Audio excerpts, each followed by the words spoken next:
这一次我们要还原古早味的海南羊肉汤啊，确实是有挑战的。以前的怎么样煮都好吃的，因为没有什么冰冻的东西。以前我看的都是人家煮新鲜羊的，冷冻羊肉的水，味道很腥。南乳呢，肯定是要有啦，因为这个就是跟其他籍贯的羊肉汤的区别。所以这海南羊肉汤一定会配这个辣椒的。对，很辣。特别。以前的人喝海南羊肉汤是没有任何香料，所以味道应该是不怎么样啊。对呀，是吗？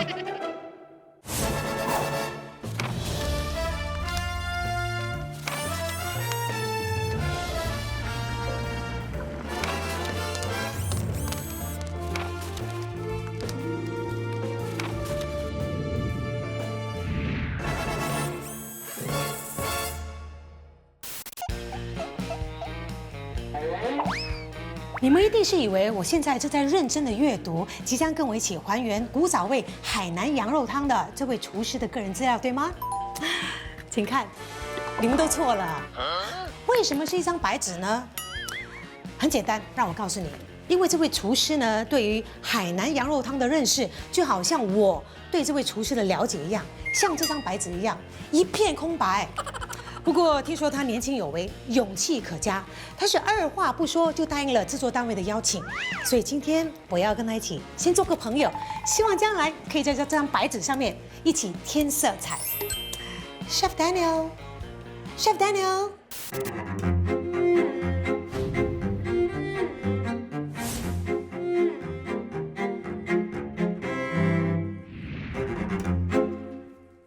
哇 ，Chef Daniel， 谢谢你哦，要跟我们一起还原这个古早味的海南羊肉汤哦。在我面前的就是你的版本，对吧？没错，这是我融合了日式料理元素的海南羊肉汤。所以你一毕业就进厨房了？我一开始是读工商管理的，一直都有当老板的梦想啦，就是想做 owner chef， 所以我就报读了餐饮课程，在那边我就有机会到了日本实习，一步一脚印的实现我的梦想。那你这碗羊肉汤灵感是怎么来的？以前看过一个港剧啦，他们就是在里面聊到了用鱼和羊的一个结合，呈现的鲜味。哦，那个字也是鱼羊嘛，鲜对吗？没错没错。这里我看到羊，鱼是哪里呢？鱼在汤里。我想说鲜，除了食材的鲜嘛，在日式料理中也有所谓的五妈米。我用的是柴鱼啊、昆布跟白萝卜做出了一个日式柴鱼高汤。哦，然后里面其实有加了那个海南羊肉汤里面的药材成分，有。不过就想说呈现的是那个清甜的味道。所以我把那个药材的量减少了。在这里我也不怕老师告诉你啊，这一次我们要还原古早味的海南羊肉汤啊，确实是有挑战的。首先呢，这个海南羊肉汤是海南家常菜里面的一道名菜，在本地的小贩中心啊、食肆啊、摊档啊都不是很普遍。但是在我找资料的时候呢，我就发现说，其实啊，新加坡也曾经有过好几间老字号的海南餐馆，比如说这个是维多利亚餐厅，然后还有美珍苑，他们呢都有售卖过海南羊肉汤。可惜的是，这些餐厅呢都已经结业了。那另外呢，俗话说啊，药补不如食补。那根据这个研究书籍的资料呢，他是说，在中国东南区，就包括现在的广东啊、福建啊，还有海南岛原乡啊，他们在很久以前呢，已经流行在冬天的时候进行食补这样的一个习俗。而羊肉呢，就是中国东南人补冬的食材之一，所以合理推断哦，在本地呢吃海南羊肉汤的传统，应该是跟海南先民南来新加坡有关。可是哦，这道美食的资料呢，真的是少之又少，所以我觉得我需要找一个救兵。OK， 电话来 ，Ryan， 你好，这位是 Chef Daniel。OK， 你是海南人嘛，所以请问哦，你家里有没有煮那个海南羊肉汤的？有啊，每逢1、3、5、7我们都会煮的，刚刚好煮了一锅，你要不要看？真的吗？拜托，我看过煮海南羊肉汤，从来没有啊。我喜欢重口味，可是那个就对我来说，重了一点呀。OK， 所以现在是想哦，不知道你有没有认识一些对海南人的历史啊、文化有认识的海南人，可以介绍一下吗？上个系列我在还原古早味海南猪排的时候，有一个老板就叫做 Frederick， 他也是一个海南人来的，他对我们海南文化呢就略知一二。OK， 好，我现在就马上立刻去找 Frederick， 谢谢你。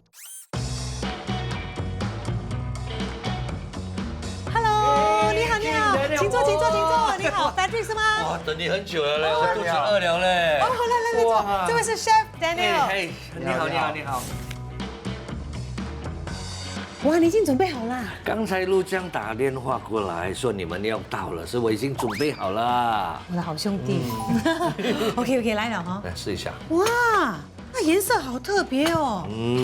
所以这个海南羊肉汤里面一定要有这个豆汁、豆腐、黑木耳，对吧？对。然后南乳呢，肯定是要有了，因为这个就是跟其他的籍贯的那个羊肉汤的区别。就有海南羊肉汤的特色啦。对。有妈妈煮的那种家里的那种感觉。非常不一样，因为南乳味非常的明显。是，南乳味很香。那么你试一下那个肉的感觉。是不是要蘸这个辣椒酱？对，这个也是有南乳的。啊，辣椒酱也有南乳啊？对，能够盖那个羊膻味。很好吃啊！那个肉煮得太好了吧？谢谢。那肉也很滑，我不用咬，你看。哦。所以海南人都会喝羊肉汤。基本上是的。大概1930到40年的这个阶段，我们的先民来到新加坡的时候呢，一般上他们的工作呢都是比较劳力的，所以需要补一下。那除此之外呢，晚上睡觉的时候呢，没有钱买棉被啊，很冷很难睡啊，所以这道菜呢真的是会暖身。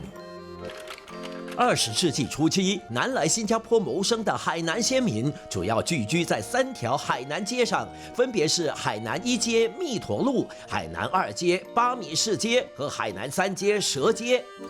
早年南来本地的海南先民大多数从事薪资低廉的劳力工作。有说海南人称为公司楼的宿舍是海南先民最初落脚的地方。公司楼里的空间狭小，设备简陋，由于居住环境不理想，再加上长时间的体力劳动，导致这些海南先民身体多病痛，睡眠品质欠佳。据说当年桥北路的神农大药房为海南先民选配了一些中药材，让他们用来熬煮羊肉汤来喝，以此滋补身体。那陆江有跟我说呢，你的爸爸是从中国海南岛南下来到了新加坡的，对，所以你的海南羊肉汤是跟爸爸学的吗？对啊。那时候我爸还是跟洋人打工，不过回到家里呢，他就会做羊肉汤，让我们补一下身体。开始我们煮这道菜的时候呢，我是跟我一个好朋友 Max 跟 Ivy 拿这个药材汤底。因为熬这汤的时候呢，真的是费时了。我们为了节省时间嘛，就跟他拿这个汤底，然后过后我们就加入我们这个药材。哇，所以你这个汤头里面用了哪一些药材呢？这个可以透露吗？可以吗？我在问你。那基本上有北芪啦、淮山啦、当归啦、红枣啦，跟那枸杞子啦。那其他的 secret recipe 可以吗？难怪想它这几样吗？所以总共大概有几样呢？大概是32种。哇，32种哎，哇，难怪。那 Chef Frederick， 我想问一下，方便透露你现在的那个羊肉汤是怎么做的吗？我们现在的做法呢是先把药材过一下水，去掉杂质嘛，那么就放在一个袋子呢，我们煮大概2个3个小时左右。之后呢，我们就准备好的上汤放进去煮。然后羊肉我们腌的时候呢，当然少不了麻油啦、盐啦、姜啦、绍兴酒啦，腌制过夜啦。那么早上要煮的时候呢，我们还是要飞一下水，让它血水散掉，然后我们才把羊肉加进汤里。那么这个时候呢，你就要把南乳加进去，一起熬。最少都要2个小时，小火。那个步骤非常的繁琐，每个点都有一些注意的地方。它要分开来煮啦，要洗啦，飞水啦，要腌啊。然后那些豆腐啊、黑木耳啊、豆汁啊，这些是什么时候煮的？要煮好的1个钟头之前，再放进去。再放进去。而且呢，我们要上桌之前呢，我们一定会以麻油、跟姜丝、跟一点蒜米啊，加一点南乳爆香，才加这个羊肉和熬好的羊肉汤。然后呈现之前呢，我们还是加了一点法国郎酒，所以你会感觉到非常的香。上菜前，那爸爸那个年代用的是什么酒呢？那时候他们应该是用那个绍兴酒啦。那味道上跟你爸爸做的有不一样吗？我记得我爸呢煮的时候呢，就是把肉啦跟那个药材一起下锅去煮的，全部一锅煮啊一。锅煮。那么现在呢，我们觉得因为太浓的话呢，现在新时代很难接受，他觉得很苦又很浓，所以我们在现在呢，我们都会改良一些，适合目前的需求。对，因为你的那个药材味不是很明显，主要是那个南乳的那个香甜。非常感谢你的分享。不用，是应该的。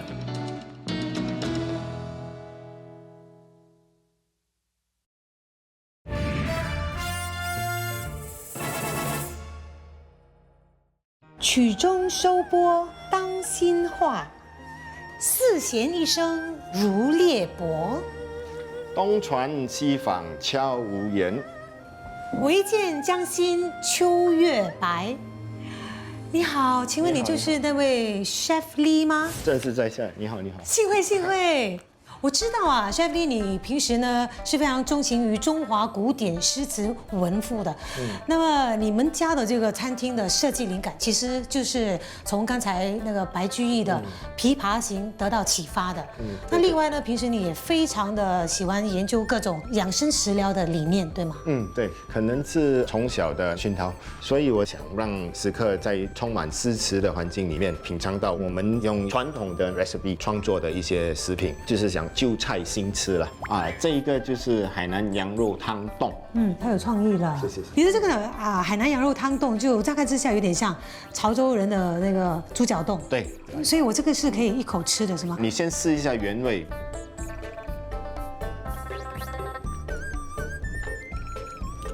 哇，海南羊肉汤的那个料上的味道啊，料上的味道，南乳的味道，对会吃得到。你第一口咬下去，你是吃到那羊肉的味道，接下来那个药材的味道就慢慢在渗透你的嘴里面。是，对。所以你的这个海南羊肉汤冻是怎么做的呢？我们选择用澳大利亚的羊肩肉，它的那一个肥油就会比较少。如果肥油多了，那羊骚味就会很重。我就用鸡脚来增加那个胶质的成分，就把那个羊肉跟鸡脚焯水，冲掉那些杂质，放在那个高压锅里面，加入北芪、当归、玉竹、党参、枸杞子，然后姜跟蒜。南乳跟腐乳，再加入鸡汤煮2个小时。高压锅也要煮2个小时啊？对，要完全把那个胶质取出来，放在冰箱里面才会凝固。过后把那个羊肉取出来，那个羊肉已经是很软了，我们就会跟它撕，放在那个母鸡里面，再倒入那个汤汁，然后我们就放在冰箱里面冷冻。第2口你再沾一沾那个辣椒是吗？对，这个辣椒呢，在海南羊肉汤里面也是一个很重要的主角。辣椒好厉害啊！这个辣椒酱料呢，我们是用了麻油炒姜跟蒜，然后用腐乳跟辣椒来调制。配搭你的这个海南羊肉汤冻啊，它整个味觉口感都提升了。对，它又是另外一种层次。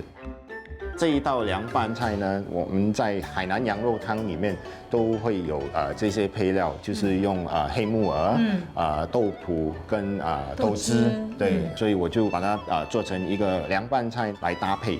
好，那我要尝尝。凉凉的，可以哈，可是又脆脆的，非常好的口感，很开胃。对。所以你把这个海南羊肉汤的这些配角，把它拿出来变成一个凉拌菜。对，我们就用黑木耳，因为它会比较脆，然后还有小黄瓜增加口感，然后再加一点点炸过的豆汁。外面这个是豆腐，就是拿来炸它，做成一个容器咯。所以基本上你就是把这个传统的海南羊肉汤把它拆开来，互相的配搭。对。你的颠覆版本的海南羊肉汤呢，它们每一口都是很爽口。很清凉的，我相信那些想要吃又不敢吃的那些食客，对，一定会去尝试你的这个颠覆版本。不只是味道，那个卖相都很诱人。我给你10个赞。好，谢谢你，谢谢你。谢谢。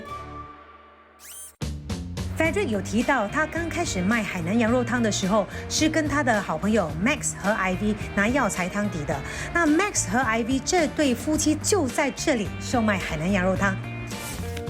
可不可以跟我们分享你和太太 Ivy 开设海南羊肉汤摊档的故事呢？ 2000年我认识了我太太，当时她把她阿姨煮的羊肉汤拿给我分享，就发现到非常好吃。我是海南人，也没有吃过。她阿姨也是有点年纪了，就决定要把这道菜学下来。可是她的阿姨的条件就是要我开个档口才能教。所以就是为了这道羊肉汤我去开档。所以学了之后有没有做的跟你的阿姨一样好吃？她的朋友曾经来过，她的年代的也说我煮的比她好啊。那我们不敢讲太多啊。只是我来讲就好啦，应该是很好啦，不然怎么这么有名气？所以3种招牌菜，好的，都来一份给我们试试看。好的，好，先坐下来。 Thank you。谢谢。哇，太香了！汤头都是一样的吗？汤头是一样的，可是因为你放了不同的部分啊，它的汤质会有些不同。哦，其实这个是羊腩。哇，它的味道很香浓，对，很舒服，很舒服哦呀，甘甜对，那个回甘。这个是羊角筋，哦，这个比较浓一点。因为角筋它有那个胶，所以它有那种自然鲜甜，而且会让那个汤也比较稠一点。对，口感不一样，口感不一样。是就是带骨的，所以它的汤就不一样。而且这个部分是羊肠运动的地方，它的后背。哦，这个是有一个骨香味，是骨髓的味道啊，骨髓味。哇，太神奇了呀！然后你的羊肉真的口感太好了，所以吃海南羊肉汤一定会配这个辣椒的。对，很辣，特别。你里面有什么材料？里面就是蒜姜、辣椒、小辣椒、柠檬叶。香茅有吗？一点点。最重要的是南乳跟酸甘汁。哦，难怪，因为它有一个很清新的感觉，好解腻。那我知道呢，在中国海南岛，他们用的是一种叫做东山羊。对。那东山羊呢，是中国海南岛万宁东山岭的一种山羊的品种啊。对。那你们用的又是什么羊？我们用的是新西兰、澳洲来的冰冻绵羊。早期新加坡是有现宰的山羊，他们是自己杀的，所以应该是比较新鲜的啦。所以处理方法是完全不同的咯。冰冻的当然跟他们现宰的是会有相差，所以你退冰的时候要非常耐心，就是要浸在水里，然后有时候跟它按摩一下，让那血水慢慢流出来。哦，那个急不来的。了解。哦。当你把羊肉弄干净后，然后就开始放我们的药材，南乳、姜。熬2个钟头。哦，我们的药材现在是搅碎了，以前跟阿姨学的时候是没有，他们是用整片的药材放下去慢慢熬的。有时间呐？因为他们有时间，我们做生意的时间很短，我们8点来，我们11点半就要开始卖了。所以我们要在这么短的时间把这个味道都提炼出来，真的是一种挑战。所以我们明天要卖的汤，我们得今天煮，肉是现煮，是它的汤是明天才卖，所以我们这边就不能让人家加汤。哦，很珍贵。因为你加汤了，我就没有汤了，我不能拿新鲜的汤来掺了。哇哦！所以就常常有这个省用哈呀，你喝完就没有了啊，多一点就是多一点啊，哦，不要要求太高，就是这个问题。那艾比的阿姨教你的时候，还有什么东西有不一样吗？我学的时候就是这个羊肉要用南乳、姜、蒜去煸炒过，炒给它香，然后就把这个炒的味道转移那个汤里面。哦，所以上菜的时候就把所有煮好的材料放进这个包里面。对，然后当它滚热的时候，还要加绍兴花雕酒，那个酒会让香气带出来。哦 ，OK， 所以你还有跟艾比的阿姨联络吗？有。怎么称呼？周女士。可不可以联络一下，我们跟她聊聊天？好的，好。Hello Max， 安迪秋你好。好，看得到我们2个吗？我是周晴，他是 Chef Daniel。Max 的羊肉汤啊，煮得太好吃了，听说是跟你学的，所以我们很好奇你的做法应该有一点不一样吧？哦，这时候啊，没有什么冰冻的东西，就是羊肉的品质不同。现在 Max 就很难用到新鲜羊了，以前我看的都是人家煮新鲜羊的。哦，以前就是把羊肉啊腌不腌不是重要，最主要啊就是有蒜头一些姜，然后南乳炒香才炒羊肉的。炒羊肉呢，你知道羊肉越炒越出水，那么你要想办法把它炒到干。哦，以前呢怎么样煮都好吃的，羊骨什么整头羊都有用的，羊肝呐、羊肚都有的吃的。哦，明白了，非常感谢你 Madam Chu， 谢谢你啊，好，拜拜 ，Thank you， 拜拜。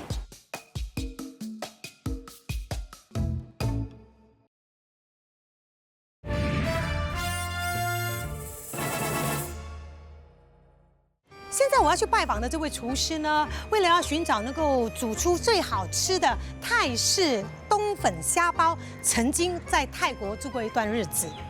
不止这样哦，他也因应顾客的要求，不断的创新。除了海鲜冬粉包之外，他还烹调出了一种以其他肉类为主食材的美味佳肴。今天他说为我准备了一道颠覆版本的海南羊肉汤，我非常期待。Chef Alvin，我非常期待啊，你为我准备的颠覆版本的海南羊肉汤。哒啦！哇哦，这个是小笼汤包吗？对，因为每一次我们吃小笼包都是有一个小洞，对，然后那个汤流出来，你会喝那个汤，所以我想把海南羊肉汤的精华全部都在一粒。哦，一口而已就有汤又有肉啦。对。哇 ，OK， 好，来喽。哇，先吃这个。哇，哇，那个羊肉的。那个味道非常鲜美，所以这个馅你是怎么做的呢？我们会用这个羊排去骨剁碎它，要腌白醋、胡椒、姜青跟姜去散出它的羊膻味。我们也会下一点黑木耳剁碎的放在里面，对，还有枸杞子。哦，难怪这么美味。汤汁里面有那个药材的甘甜，因为我们把全部的药材煮成一个药材汤。我们用甘草、玉竹、当归、八角，总共大概有10种。大概要炖多久？大概要1个小时。然后我们要做那个猪皮冻，猪皮冻我们得要用开水蒸那个猪皮。我们另外还会加葱段，还有姜片去腥，然后就在那个猪皮上面划几刀，猪皮的胶质会比较容易出来。所以这样子划了很多刀之后的猪皮，你就要放在那个药材汤里面一起煮吗？对，一起煮，煮到它的胶质就出来了，对了，浓稠了，对了 ，OK。然后我们得要放进冰橱4个小时，就变猪皮冻。最后一个步骤就是我们会把全部放在一起，才能包起来。哦，然后拿去蒸，对，然后出来就是海南羊肉汤小笼汤包。非常感谢你为我们做的这个颠覆版本的海南羊肉汤，我很喜欢，谢谢你，我要把它吃完。好，谢谢，谢谢。耶！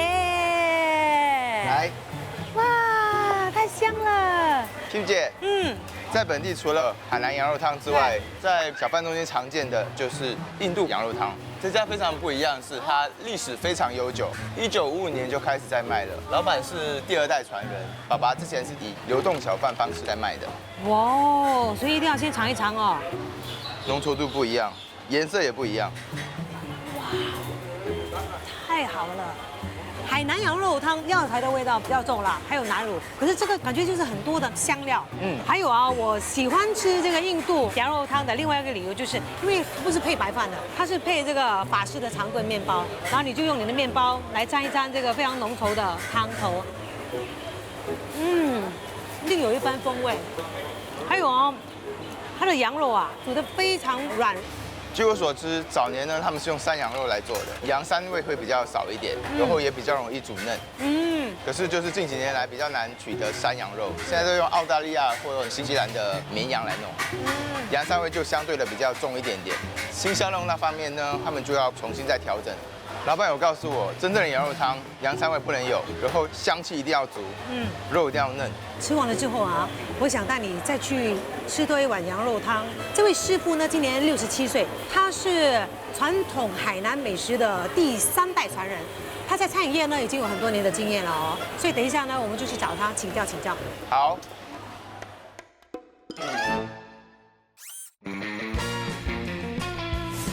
Chef Lim， 我知道你是第3代海南传统美食的传人哦，所以我相信你对这个海南羊肉汤应该是有一定的认识。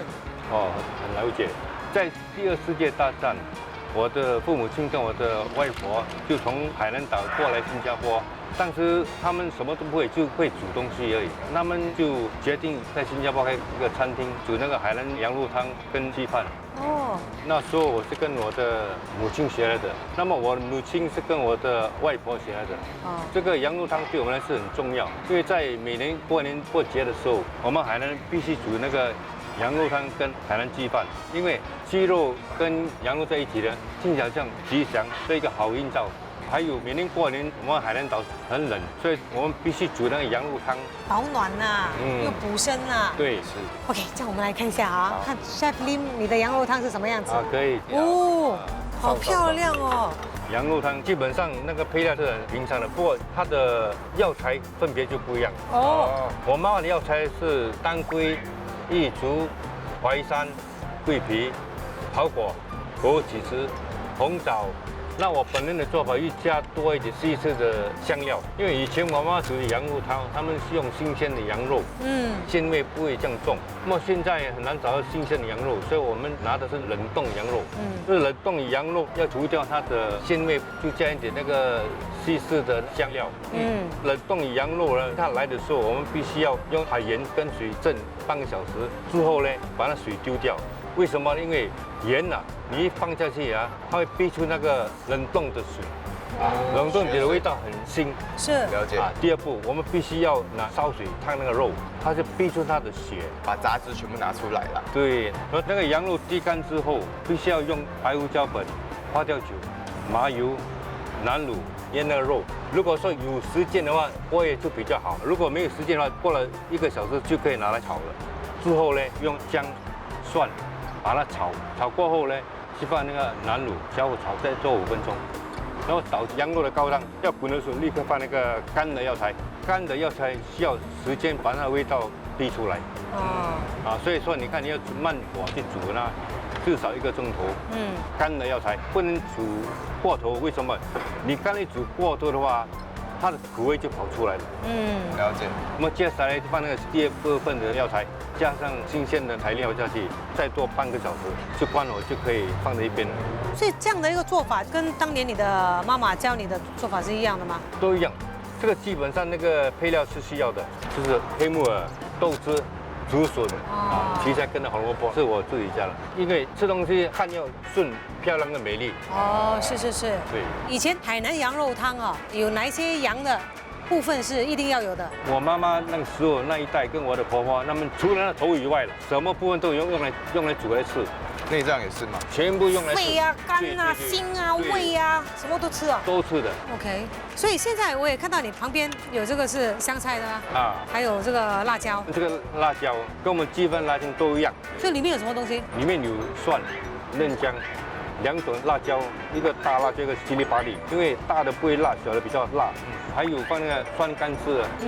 它里面是没有加，比如说南乳啊，还是？我跟着我母亲的做法，因为母亲的做法，她用的南乳在里面就很多了。是。所以就是辣椒就不必再放了。是。再放就吃不到辣椒的味道。哦，是。 而且他们是同时配鸡饭一起吃，对，所以就用这个辣椒。对。哇哦！所以以前他们吃海南羊肉汤的时候是用什么盛器的呢？是怎么吃呢？我们通常是煮一个大的砂锅，那么每个人给那个小几公碗泡来吃了。如果是外面卖的嘞？外面不一样，外面餐厅大部分他们用那个沙包配上比较好看。是。今天真的是尝到了另外一种比较不一样的海南羊肉汤哦。谢谢 Chef 你的分享。谢谢，Thank you。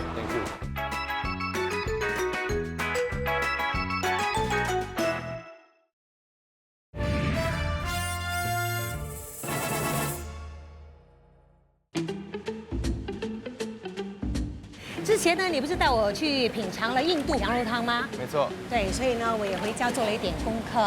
你有没有听说过本地啊？除了海南羊肉汤之外呢，其实还有一道潮州羊肉汤。没听说过哎。所以当然也没有吃过，对不对？OK， 我这里有一篇报道，他是说呢，新加坡有一家潮州羊肉汤，早在1962年的时候，就在美之路，也就是碧树路一带呢，以流动小贩的形式在卖潮州羊肉汤了。他们总共有3代人在经营，该不会就是这一家吧？真聪明，我已经点了2份了。老板娘可以上菜了。哇！这个就是潮州羊肉汤啦。所以这个是有，这个有酒精啦，还有羊腩肉，这个是有排骨跟羊肚。那个是羊肚，还蛮清香的。有一个回甘。那个羊肉的味道不会太重，因为你知道海南的羊肉汤，它的药材味很重的，做潮州人很不一样。清淡啊，比较清淡啊，清香啊，不腻。尝一尝你的羊肉啊，那个羊肉煮得太好了，软软绵绵的，而且那个羊膻味一点都没有。对，以前爸爸用的材料有哪些呢？跟你现在用的材料有不同吗？差不多一样啊，有桂皮、甘草、八角、蒜头、枸杞、姜、红枣跟花椒。哦，8样啊。还有其他的那些都是秘方来的哦，独家秘方，我也不会为难你。这用的材料挺多的，可是还是很清淡，它不会呛，它也不腻，最重要是不油。对，老板，我想问一下，你的羊肉那个油脂不是很多，你们有特别处理过吗？煮好半生熟了，你就要切掉那些油，丢掉了就可以吃了。那个味道很重，所以这么说，阿公的年代他也去除那羊油吗？没有这么多了。以前人比较要吃油一点嘛，比较香嘛。对了，现在人比较注重健康。健康了。那现在的做法跟以前爸爸、阿公他们做的有不一样吗？差不多啦。首先，羊肉要洗啊，就丢在熬了差不多10个小时的药材汤里面哦。那个药材汤要煮10个小时啊？我会喝完汤。多喝2口。差不多1个钟头多了，你就拿上来切片跟切掉油了，切好就丢在桶里面，再煮1个钟头半。哇，煮这么久啊！最后是拿那个羊肉来剪片啊，放那个姜丝、花雕酒、胡椒粉、元须汤，这样 OK 了。从煮药材汤到煮羊肉，所以到12个小时要。啊，所以真的是要感谢你们啊，我们才可以尝到这个传了3代的潮州羊肉汤，我一滴都不会留。谢谢你们，谢谢你的分享。谢谢。Kim 姐，虽然我们已经拜访了3家古早味海南羊肉汤的店家跟摊贩，可是大家好像不是很方便透露那个海南羊肉汤的药材秘方，是怎么办呢？不用担心，我现在呢就要带你去一家历史非常悠久的药材店。听说啊，从以前到现在就一直有人跟他们买海南羊肉汤的药材，所以我们去找他们问一问，一定会有眉目的。好，走。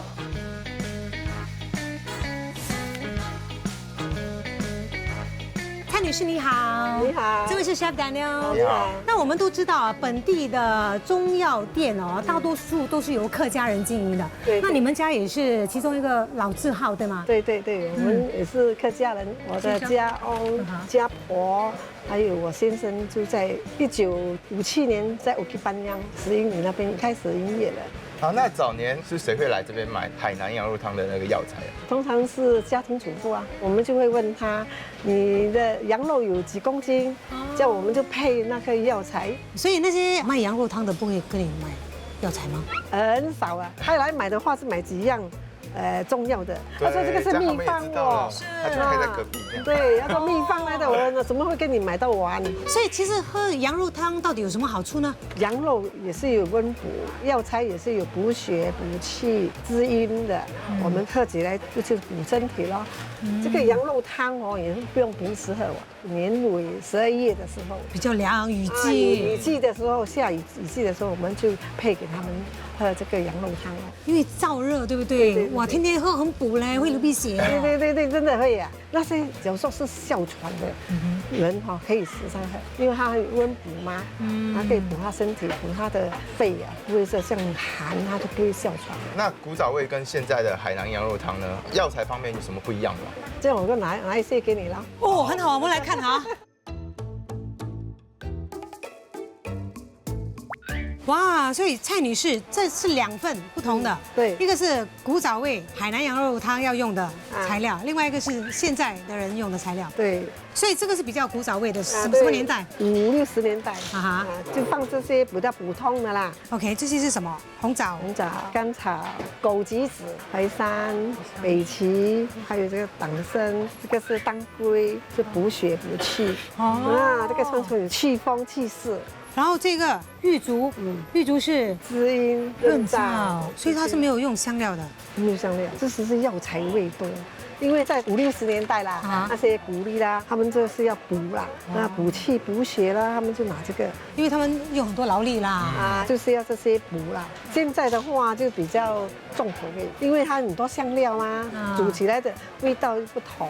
所以现在有放八角，有放八角，丁香，这个是肉豆蔻，还有加这个草果。还有桂皮，还有白胡椒啊，所以为什么现在的都出了这么多香料？因为要把那个羊肉的骚味啊去掉嘛。现在人不喜欢吃骚味多嘛，要放多一点这个香料。所以以前的人喝海南羊肉汤是没有任何香料，所以味道应该是不怎么样啊。对呀，是吗？没有这个香料的味道，只是药材的味道。所以古早味用的是这些材料，对不对？怎样用呢？是直接拿去全部丢进去水里面煮啊？对，只是枸杞子，最后还放这些全部煮差不多有半个小时后出味了嘛，才放那个羊肉。OK， 所以这次我们要还原古早味的海南羊肉汤，所以想要跟你拿一些中药材啦。大概3、4公斤的羊肉。3公斤还是4公斤？好，3公斤。3公斤，好，慢点。好。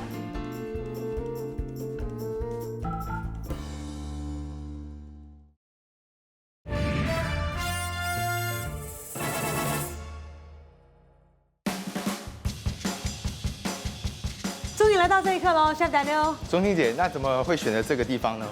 因为这个地点呢是有一定的历史意义哦。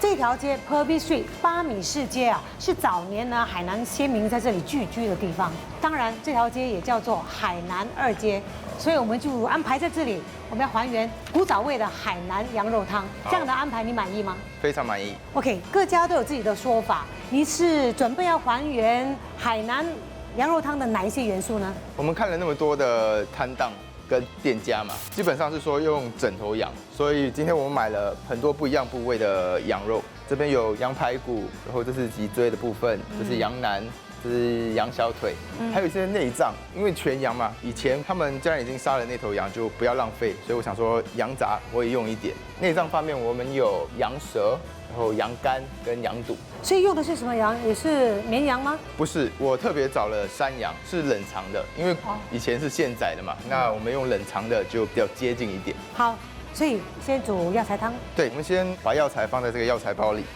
当然我们的药材就是那天蔡女士帮我们抓的。好，我记得那些店家还有摊贩说，以前因为这些药材都是一大片一大片的，所以需要比较长的时间。对，我记得 Max 把他们的药材打成粉，就是为了做生意方便嘛。那今天我们用的是整个的药材，那相对的时间上就要拉长了，大概10个小时上下。你不是在开玩笑吧？那计时10个小时吗？没有啦，我已经准备好另外一锅汤了。乖了，这样做是对的。然后现在就是放那个羊骨。对，就是古早味的煮法，就是羊骨啊，那个药材啊是一起煮的。没错。不过肉类我会迟一点放，因为那个口感的关系。是肉不可以现在煮。现在不行。这样煮太久会柴。对。所以接下来呢，你要做的是什么呢？接下来我们先腌肉，肉我们都会用白胡椒啊、花雕酒、麻油啊，跟最重要的南乳，先去做一个腌制的动作。OK， 好。这些羊肉呢，我已经把那个血水都洗掉因为它不是冷冻的，所以相对的处理也比较简单一点是，他们接近新鲜了。没错。好，然后可以麻烦你帮我拿一些姜啊、蒜啊。OK， 所以你在家里有煮的吗？当然还是有。可是为什么当然还是有？因为有些厨师回到家都不想煮了可是我还是会在家做菜给老婆吃啊。是老婆的要求吗？不是，还蛮享受一起做菜的那个过程。他也做菜的他会，他之前就是我员工之一。近水楼台你的员工你把他调回家嘞？这么好说。哇，太厉害了！你看不出有这样的本事，真的。没错。哇，I'm surprised。可以帮我拿铲子吗？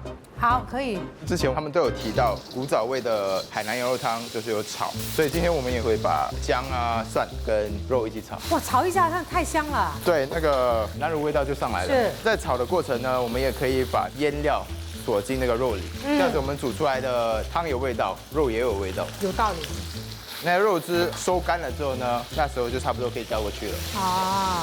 好，接下来我们要弄的是内脏，我们先处理羊舌好了，因为它必须先煮过，它外面这层皮才容易脱落，所以我会先煮过之后把内层皮剥掉。OK， 好。那接下来我们先处理羊肚好了，所以基本上我们就用盐搓洗它，两面都要洗到。哎呦，对，这边就要清理一下。等一下我们都会把这些去掉。OK， 好。好，因为羊肚呢，它要煮比较久的时间，它才会软，所以我们先处理好这个之后，先放进去让它煮先，然后羊肝之后再弄。至于羊肝啊，都是涮一下就可以吃了。没错。好，最后呢，我们来处理那个羊舌。OK， 刚才那个羊舌头这样大些煮出来变这样啊？对。这样我这条舌头进去不是不见掉？对，要煮过之后，我们才能把那层皮剥下来。哦。然后一样，你就可以切片了。为什么切到这样大块？这样子吃比较有口感。OK， 好。切太小，反而就在汤里找不到了。等一下。就要放回汤里面吗？对，就可以放进汤里面继续煮。 OK 接下来呢，就是南乳，也就是这道菜的灵魂吧。我记得那个第一次尝 Frederick 的羊肉汤的时候，哇，它颜色啊粉红的，对，没错，味道非常好。好，就先这样，让它继续慢慢入味。所以现在我们要还原海南羊肉汤的辣椒蘸酱。没错，那我们先从辣椒开始好了。你应该切细一点，我要捣碎的时候会比较容易嘛。你这样大块很难捣碎的嘞。要不然你没有工作做嘛。好，切小一点，切小一点。这个辣椒是一定要还原的吗？你觉得？我觉得重要哎。为什么呢？几乎每一家的那个餐厅都有提供这个辣椒蘸酱，而且都是他们自己做的，对不对？对。现在先准备那个酸甘汁，加入，还有南乳，完美。好。 结果我们来到最后一个步骤了。没错，就是准备这些配料。先来切个竹笋。其实好像只是在 Chef Lim 那边有吃到竹笋，其他店家好像没有放竹笋。对，因为竹笋本身有一个独特的味道，不是大家都可以接受的。但是之前他们都有放，那我们今天也要放进去。好，我们必须遵从古早味嘛。 Yes sir。所以这个就是你事先煮过的。对，从骨头跟药材煮了10个小时之后，再加入我的肉啊什么的，然后再煮个差不多2个小时。OK， 非常期待。接下来加点木耳、豆腐。这个豆汁也已经泡过水。所以我看你还准备了一个沙包。没错，因为有贵客在。如果在家里做，我们就用鸡公碗分一分就吃了。哦，对对对。可是如果像宴席的时候呢，我们就必须要有仪式感。沙包就是一个不错的选择。好，来，哇，太香了。我们把它盛过来之后呢，我们还会加羊肝，因为羊肝不可以煮太久了啊，一老就不好吃了。对。接下来泡过水的枸杞子。对，再来一点香菜。漂亮。在盖锅前，最后加入花雕酒。花雕酒，没错。哇。那就盖着。Yes。上菜。上菜。 OK， 我迫不及待想要尝一尝你的古早味的海南羊肉汤哦。好，来开盖吧。好。哇，真的很漂亮哦。来，让我尝一尝。这个药材的味道不是很明显哎，不是那种很可怕的哇，你喝下去在吃药这样的吗？那种感觉不会啊。可是你已经熬了大概10个钟头哎，这个药材汤。对。OK， 让我吃一块羊肉。哇，羊肉煮得好哎，你看这样一拉，羊肉就出来了。 这羊肉处理得很好，很入味，我可以尝到那个南乳的香咸，还有沾一沾这个辣椒酱，我们自己做的辣椒酱，看味道如何？辛苦的辣椒酱。我非常满意。我觉得因为是我们自己弄的，它没有太碎，有一些口感上的不一样。是。所以这整个过程啊，你最大的感触是什么呢？我觉得那成就感是满满的。因为我没有想到我有一天会做一个我完全没有吃过的料理，跟我学的完全不一样。因为平时我们吃东西啊，就是在想哇它有多美味啊，觉得好不好啊？没有想太多后面的故事跟它的工序什么的。对我来说，我觉得这一次整个还原的过程呢，我感觉啊，这个海南羊肉汤呢。 是海南先民们给后辈们的一段在逆境中怎么样去求存，在安定的时候又要如何去感恩的饮食回忆。虽然我们这个海南羊肉汤并不普遍，但是仍然有人继续坚持，默默的付出，他们要把这道美食传承下去。我相信他们应该是希望说，海南的后辈们不要忘记先辈们扎根于斯所付出的努力。可是我在想哦。我们在聆听这些店家啦，还有摊贩诉说的一些回忆。那下一次什么时候还可以再吃、再听、再还原呢？我们不知道。没错。也或许不会有下一次。所以对我而言，每一次的还原都是非常有意义的。所以非常感谢你，也辛苦了。谢谢，不会，你也辛苦了。谢谢。那我们继续。好。